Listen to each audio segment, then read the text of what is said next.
Assalamualaikum. Halo anak-anak, apa kabar kalian hari ini?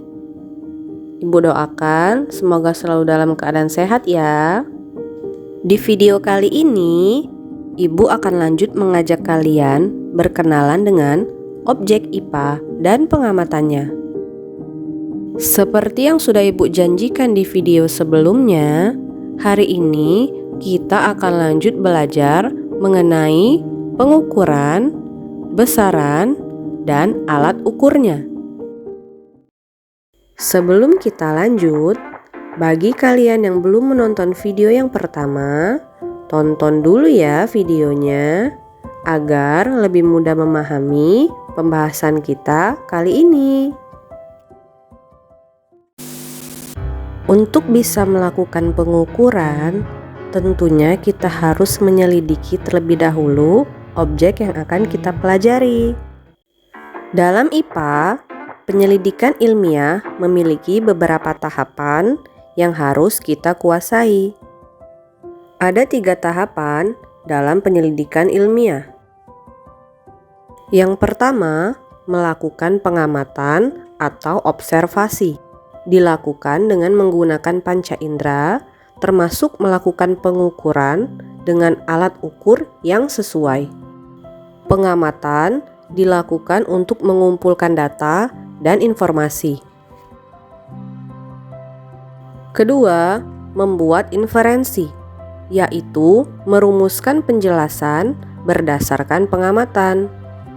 Penjelasan ini digunakan untuk menemukan pola-pola atau hubungan antar aspek yang diamati dan membuat perkiraan sementara atau hipotesis. Dilanjutkan dengan eksperimen pembuktian hipotesis dan membuat simpulan hasil percobaan.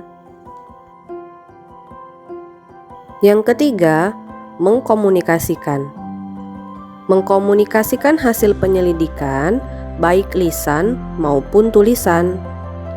Hal yang dikomunikasikan termasuk data yang disajikan dalam bentuk tabel, grafik, bagan, dan gambar yang relevan.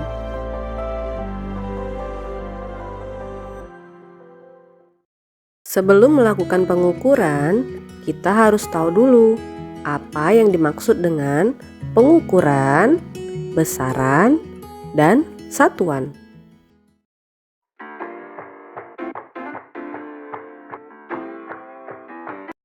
Pengukuran atau mengukur adalah kegiatan menentukan atau membandingkan sesuatu yang diukur dengan alat ukur.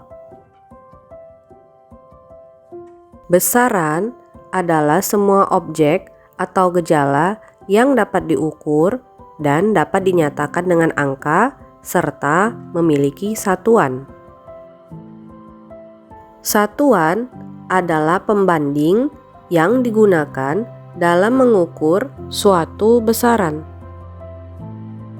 Sesuatu yang diukur, misalnya panjang, disebut besaran. Sedangkan pembanding dalam mengukur, misalnya jengkal atau sentimeter, disebut sebagai satuan. Karena ukuran panjang jengkal tangan setiap orang berbeda-beda, maka diperlukan satuan yang disepakati bersama untuk semua orang. Satuan yang disepakati ini disebut Satuan Baku Sistem Internasional atau SI. Satuan baku panjang adalah meter. Satuan baku massa adalah kilogram. Dan satuan baku waktu adalah sekon. Mengapa kita tidak mendeskripsikan pengukuran menggunakan kata sifat? Karena kata sifat itu terbatas. Coba kita perhatikan gambar-gambar berikut. Jika kita lihat, manakah yang lebih besar antara skuter dan sepeda? Tentu kalian akan menjawab sepeda lebih besar daripada skuter. Lalu, jika kita bandingkan antara sepeda dan motor, manakah yang lebih besar? Tentu kalian akan menjawab motor lebih besar daripada sepeda. Kemudian jika kita membandingkan manakah yang lebih besar antara skuter, motor, dan mobil, tentu kita akan menjawabnya motor lebih besar dari skuter dan mobil jauh lebih besar dari skuter. Kemudian jika kita bandingkan lagi antara mobil dan kapal pesiar, tentu kita akan menjawab kapal pesiar yang paling besar dan jauh lebih besar daripada mobil, motor, dan juga skuter. Informasi seperti ini tidaklah tepat karena dapat menimbulkan penafsiran yang berbeda-beda pada tiap orang. Oleh karena itu, kita harus menggunakan satuan yang baku dan alat ukur yang sesuai untuk mendeskripsikan suatu besaran.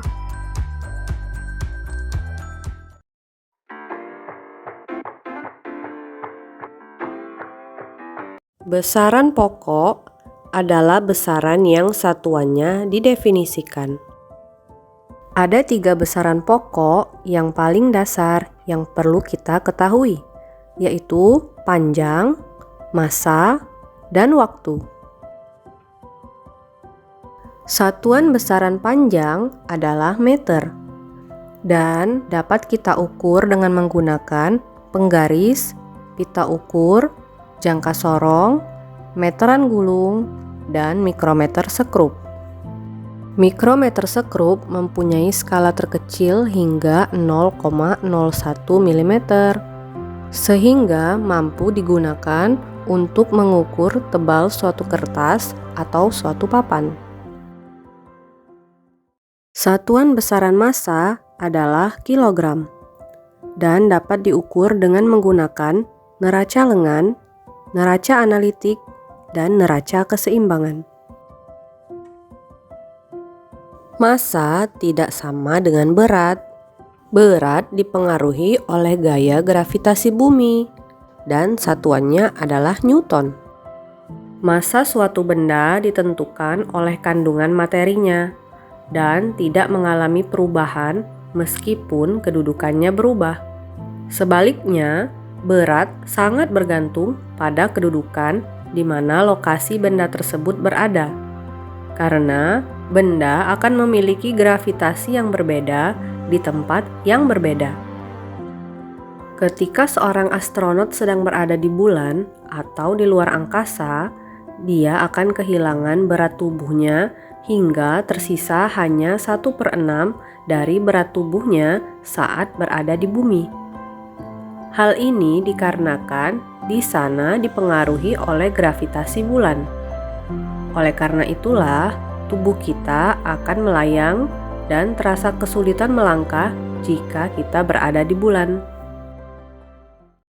Satuan besaran waktu adalah sekon dan dapat kita ukur dengan menggunakan stopwatch maupun jam. Orang-orang pada zaman dahulu biasanya menggunakan jam pasir untuk menghitung perubahan waktu. Seiring dengan berkembangnya zaman dan peradaban, fungsi dari jam pasir digantikan dengan alat penghitung waktu yang lebih modern dan efisien seperti jam dan stopwatch yang biasa kita lihat pada masa sekarang. Beberapa besaran pokok dan satuannya dalam sistem SI dapat kita lihat pada tabel berikut ini.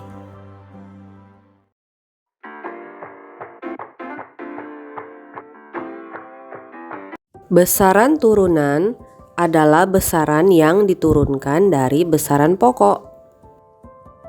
Besaran luas satuannya adalah meter persegi.